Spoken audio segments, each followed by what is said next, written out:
করছে আর আমির মাবিয়াকে ভালোবাসছে, মাওলা আলী দুশ্মনকে ভালোবাসছে, সে কোনোদিন পীর হতে পারে, সে পাক্কা ভণ্ড।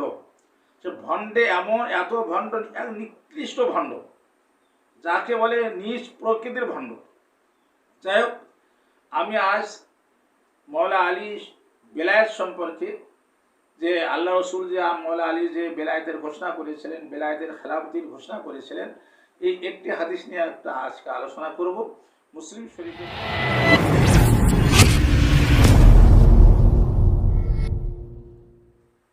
আজ ফিতনার জামানায় ইসলামের মধ্যে বহু দল হয়ে গেছে। তার মধ্যে এমনও দেখা যাচ্ছে নিজেকে পীর বলে দাবি করছে, করে আবার যে পীরের কাছে খেলাফতি নিয়েছে, নিয়ে পীর মুরিদি করছে, সেই পীরের বিরুদ্ধেই আবার ফতোয়া দিচ্ছে পীর নাকি কাফের হয়ে গেছে। পীর যদি কাফের হয়ে যায়, যার ফলে পীর কাফের হয়ে গেলে, যার কাছে সে খেলাফতি নিল বা যার কাছে মুরিদ হয়েছিল, সে কার ইমানদার থাকলো, সে তো কাফের হয়ে গেল, বেঈমান হয়ে গেল। তো বড় দুঃখের বিষয়, মানে কাফের পীরকে কাফের বলে ফতোয়া দিচ্ছে। আমি বুঝে উঠতে পারছি না যে মাওলা আলী যিনি বেলায়েতের সম্রাট, যার কাছ থেকে পৃথিবীর যত বেলায়েত আছে, সব বেলায়েতের বা যত সিলসিলা আছে, সমস্ত সিলসিলা যার কাছ থেকে বেরিয়ে এলো, যিনি হচ্ছেন আল্লাহ রসুলের এলেমের ঘরের দুয়ার। আল্লাহ রসুল এলেমের ঘর, আনা, যেহেতু আল্লাহ রসুল বলছে আনা দারুল হিকমত আলী বাবুহা, আমি বিজ্ঞানের ঘর, বিশেষ জ্ঞানের ঘর, আলী তার দুয়ার। অর্থাৎ পীরত্ব বা বেলায়েত পেতে হলে মাওলা আলীর কাছেই যেতে হবে। আর মাওলা আলীর শত্রু যারা, আর মাওলা আলীর যে শত্রু, চরমতম শত্রু, এখন মৌলবীরা যতই বড় ইস্তেহাদি ভুল কাকে বলে, ওর পরে আলোচনা বিষয়। ইস্তেহাদি ভুল নয়, ইচ্ছাকৃত ভুল। যে আলী করমুল্লাহ বা বেলায়েতের সম্রাট মাওলা আলীর যে দুশ্মন আমির মুয়াবিয়াকেও ভালোবাসবে আর পীর মুরিদিও করবে।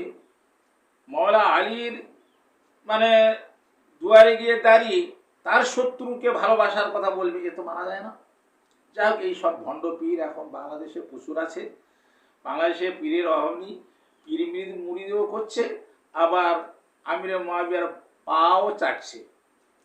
যে ইসলামকে হত্যা করে রাজতন্ত্র কায়েম করেছে, গণতন্ত্রকে হত্যা করে ইসলাম মানে রাজতন্ত্র কায়েম করেছে, তার মানে অনুসরণ পায়রবি করছে। যাক, ওসব নিয়ে আলোচনা আমি যাচ্ছি না। তো যারা পীর মুরিদি করছে আর আমির মাবিয়াকে ভালোবাসছে, মাওলা আলী দুশ্মনকে ভালোবাসছে, সে কোনোদিন পীর হতে পারে, সে পাক্কা ভণ্ড। সে ভণ্ডে এত ভণ্ড, এক নিকৃষ্ট ভণ্ড, যাকে বলে নিজ প্রকৃতির ভণ্ড। যাই হোক, আমি আজ মাওলা আলী বেলায়েত সম্পর্কে, যে আল্লাহ রসুল যে মাওলা আলী যে বেলায়েতের ঘোষণা করেছিলেন, বেলায়েতের খেলাফতির ঘোষণা করেছিলেন, এই একটি হাদিস নিয়ে একটা আজকে আলোচনা করব। মুসলিম শরীফের মধ্যে আছে, 278 পৃষ্ঠার মধ্যে আছে। এবং বিশ্বের এমন কোনো মুসলমান নেই, পৃথিবীতে এমন কোনো মুসলমান নেই যে গদিরে খুমের ঘটনা জানে না বা গদিরে খুমের ঘটনাকে অস্বীকার করে। গদিরে খুমের ঘটনাকে অস্বীকার করার মতো বিশ্বের মধ্যে কোনো মুসলমান নেই। যদি খারিজিরা হয় তাহলে সে কথা আলাদা। তবে খারিজিরাও জানে গদিরে খুমের হাদিস বা গদিরে খুমের ঘটনা। চলুন এখন আমি আলোচনা করে শেষ পর্যন্ত আপনার ভিডিওটা শুনুন। এখন আমি সেই গদিরে খুম নিয়ে একটু সংক্ষিপ্ত আলোচনা করছি।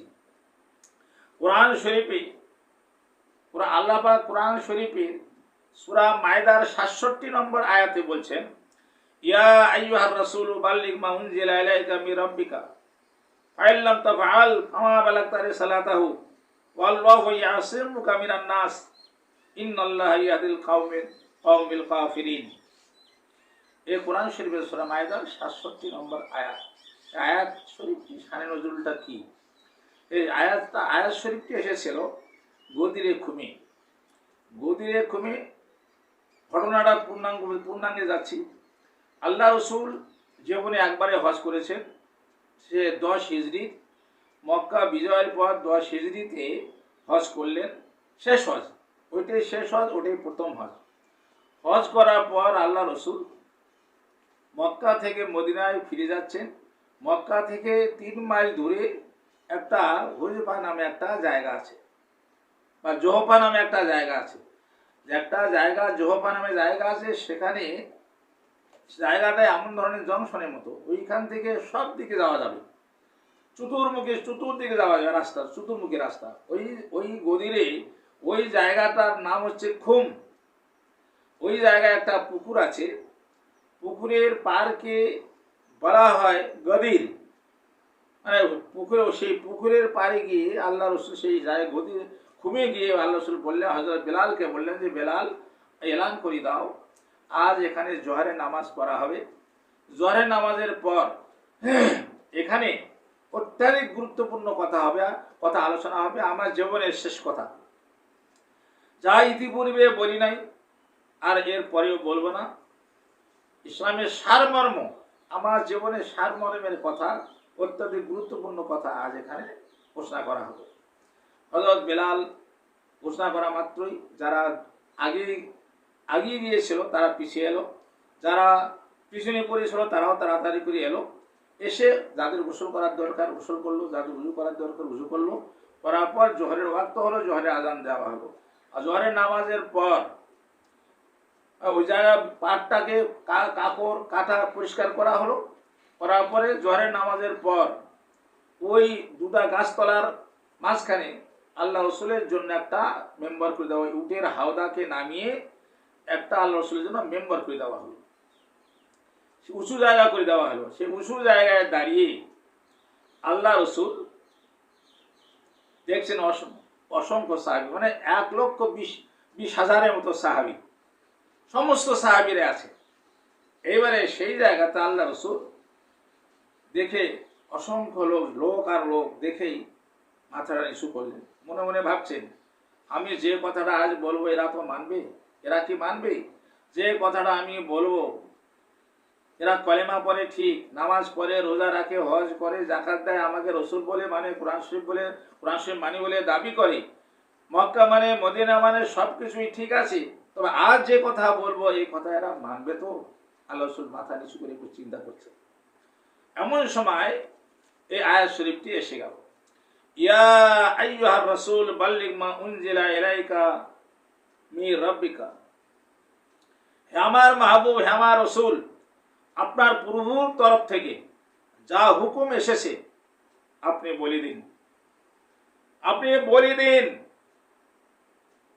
তার মানে আল্লাহ বোঝাতে চাইছেন আপনি কোনো কিছু ভাববেন না, চিন্তা করবেন না, মানুক না মানুক, যা হয় হোক, যা করে যা ভাবে ভাবুক, আপনার প্রভুর হুকুম আপনি শুনিয়ে দিন। আপনার প্রভুর তরফ থেকে, আপনার রবের তরফ থেকে যা হুকুম এসেছে আপনি শুনিয়ে দিন।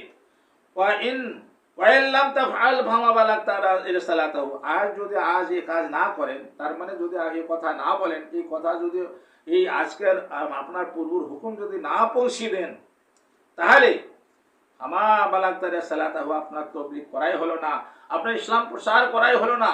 23 বছর যা পরিশ্রম করেছেন, এই পরিশ্রম করাই হলো না। আপনার ইসলামের কথাই বলা হলো না, ইসলামের গুরুত্ব দেওয়াই হলো না, ইসলামের রহস্যপূর্ণ কোনো কথাই বলা হলো না।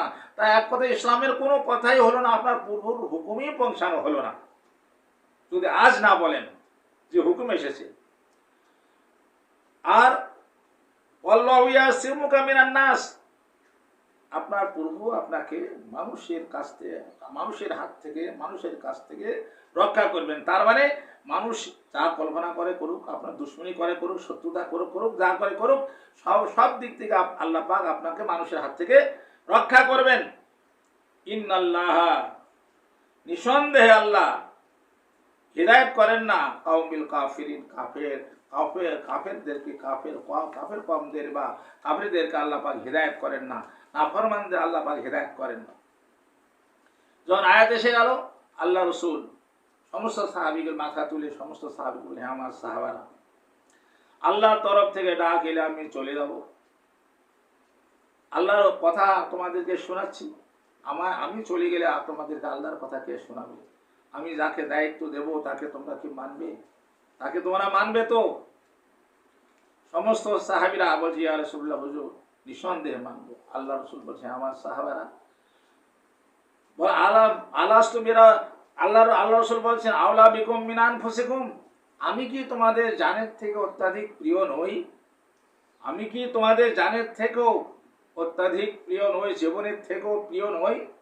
সমস্ত সাহাবীরা বলছেন ইয়া রাসূলুল্লাহ, হুজুর কালু বালা, নিঃসন্দেহে আপনি আমাদের জানের থেকে অত্যাধিক নিকটবর্তী, জানের থেকে অত্যাধিক ভালোবাসার, আমাদের জানের থেকে আপনাকে বেশি ভালোবাসি, ভালো অত্যাধিক ভালো আমাদের জানের থেকে আপনি প্রিয়। তখন আল্লাহ রসুল বলছেন হে আমার সাহাবারা, আল্লাহ যার মালিক, আল্লাহ যার মাওলা, আল্লাহ যার মুক্তার, আল্লাহ যার প্রভু, আমি কি তার মালিক মুক্তার নই? আমি কি তার প্রভু নই? সমস্ত সাহাবেরা বলছে ইয়া রাসূলুল্লাহ, হুজুর নিঃসন্দেহে আল্লাহ যার মালিক মুক্তার, আপনিও তার মালিক মুক্তার। তখন আল্লাহ রসুল আলী করমুল্লাহকে ডাকলেন, আলী করমুল্লাহকে ডাকলেন, মাওলা আলীকে ডাকলেন, ডাকার পর বলছে আল্লাহ রসুল হাত ধরে, আলী করমুল্লাহকে হাত ধরে তুলে, উপরে হাত ধরে তুলে বলছে আমার সাহাবারা, একে তোমরা চেনো? সবাই বলছে ইয়া রাসূলুল্লাহ, হুজুর নিঃসন্দেহে আমরা চিনি, ইনি হচ্ছেন আবু তালেবের ছেলে আলী। আল্লাহ রসুল বলছেন মান কুনতুম মাওলাহু ফাহাযা আলিউন মাওলা, আমি যার প্রভু, আমি যার মালিক মুক্তার, আমি যার প্রভু, এই আলীও তার প্রভু, আমি যার মালিক, এই আলীও তার মালিক।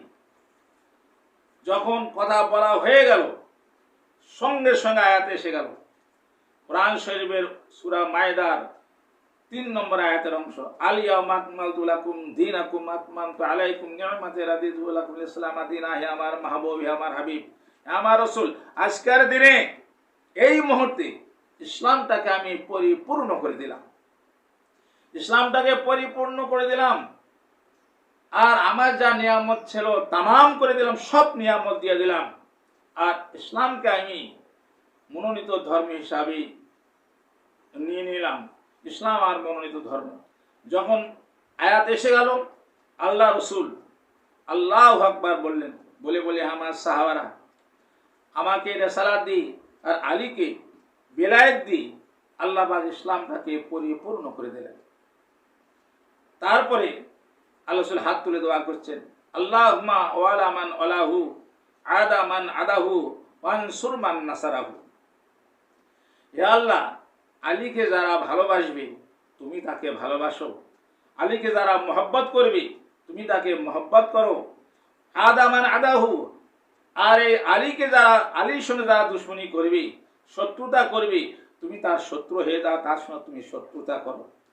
আলীর সঙ্গে যারা শত্রুতা করবে তার সঙ্গে তুমি শত্রুতা করো, আলীর যারা শত্রু তুমি তার শত্রু হয়ে যাও। এরপরে যায়েদ বিন আরকাম রাদিয়াল্লাহু বলছেন যে এরপরে আলী করমুল্লাহ উমর ফারুক রাদিয়াল্লাহু তাআলা আনহু উঠে এসে আলী করমুল্লাহর কাছে বলছেন, ইয়া আলী ইবনে আবি তালেব, আসবাহতা ওয়া আমসাইতা ওলি কুল্লি মুমিনিন ওয়াল মুমিনাত। বলে হে আবু তালেবের ছেলে আলী, আপনাকে ধন্যবাদ, আজ থেকে আপনি প্রত্যেকটা মুমিনের অভিভাবক বা মুমিনের প্রভুরূপে, মুমিন মুমিনাতের, মুমিন নরনারীর, বিশ্বাসী নরনারী পুরুষ এবং নারীদের অভিভাবক বা মাওলা বন্ধুরূপে সকাল সন্ধ্যা করবে। তারপর ওমর ফারুক জি আল্লাহ রসুলকে বলছেন, ইয়া রাসূলুল্লাহ, ইয়া হাবিবাল্লাহ, হুজুর আপনি যখন কথাগুলো বলছিলেন, আমার পাশে একজন খুশবুদার যুবক, সবুজ পোশাক ধরে আমাকে বারবার আমাকে নাড়িয়ে ঘাড় ধরে নাড়িয়ে বার বলছে, ওমর, আল্লাহ রসুল কি বলছেন শুনছো, মনে রেখো। তখন আল্লাহ রসুল বলছে, ওমর, ওটা মানব সন্তান ছিল না, ওটা ছিল জিবরাইল আলাইহিস সালাতু ওয়াস সালাম। সুবহানাল্লাহ। এবারে এই হাদিস শরীফ, এই যে কথাগুলো বললাম বিভিন্ন হাদিস থেকে, তার মানে এই হাদিস মুসলিম শরীফের মধ্যে আছে, ইবনে মাজাহ শরীফের 116 নম্বর হাদিস, তিরমিজি শরীফের 3713 নম্বর হাদিস এবং মুসনাদ আহমদের 357 নম্বর হাদিস। এই সমস্ত হাদিসের কিতাবগুলোর মধ্যেই এই কথাগুলো আছে, বিভিন্ন হাদিস থেকে নিয়ে আমি একসঙ্গে করে কথাগুলো বললাম। তাহলে এবার বোঝা যাচ্ছে, যদি মওলা আলী কেউ দুশ্মনী করে, সে রসুলের দুশ্মন, আল্লাহর দুশ্মন। আর যদি আলীর সঙ্গে বন্ধুত্ব কেউ করে সে আল্লাহর অলি। আলী অলি ছাড়া আল্লাহ আলী কোন মনোযোগকে কেউ ভালোবাসবে না, মহব্বত করবে না। অলিরাই একমাত্র আলীকে মহব্বত করবে, ভালোবাসবে। শেষে গরিব নওয়াজের একটা কথা বলি, আমি শেষ করতে চাইছি। গরিব নওয়াজ বলেছেন, যদি আল্লাহকে পেতে চাও, আল্লাহর সন্ধান পেতে চাও, রসুলকে পেতে চাও, তাহলে আলীর দুয়ারে গিয়ে করা নাড়ো, আলীর দুয়ারে গিয়ে করা নাড়ো। আর আলীর দুয়ারে গিয়ে করা নাড়ার যদি তোমার ক্ষমতা না থাকে, যে আলীর দুয়ারে যারা করা নাড়ার জন্য ঘুরঘুর করছে, বা আলীর দুয়ারে যারা যাচ্ছে, আলীর দুয়ারে যারা যাওয়ার চেষ্টা করছে, তাদের দুয়ারে গিয়ে করা নাড়ো। তার মানে মওলা আলীর গোলামি যারা করবে, আল্লাহকে পেতে হলে, রসুলকে পেতে হলে তার গোলামি করো। আর তাকে যদি না পাও, তাহলে মওলা আলীর গোলামি যারা করছে তাদের দুয়ারে যাও। তার মানে বোঝা যাচ্ছে যারা পীর আছে, তবে মওলা আলীকে নিয়ে মওলা আলীর দুয়ারে তারা যাচ্ছে। এইবারে যদি মওলা আলীর দুয়ারে না যেয়ে মাবিয়া যায়, মানে অন্য দুয়ারে যায়, সে তো এ বেলাত পাবে না। যদি কেউ আলীকে না ভালোবেসে মাবিয়াকে ভালোবাসে, সে কোনোদিন পীর হতে পারে না, মানে সে ভণ্ড পীর। হ্যাঁ, আলী করমুল্লাহকে ভালো না বেসে যে মাবিয়াকে ভালোবাসার দাবি করে, মাবিয়ার বিরুদ্ধে ফতোয়া দিলে যদি পীরকে কেউ ফতোয়া দেয়, সে নিঃসন্দেহে ভণ্ড, সে পীর নয়, সে পীর নামে কলঙ্ক।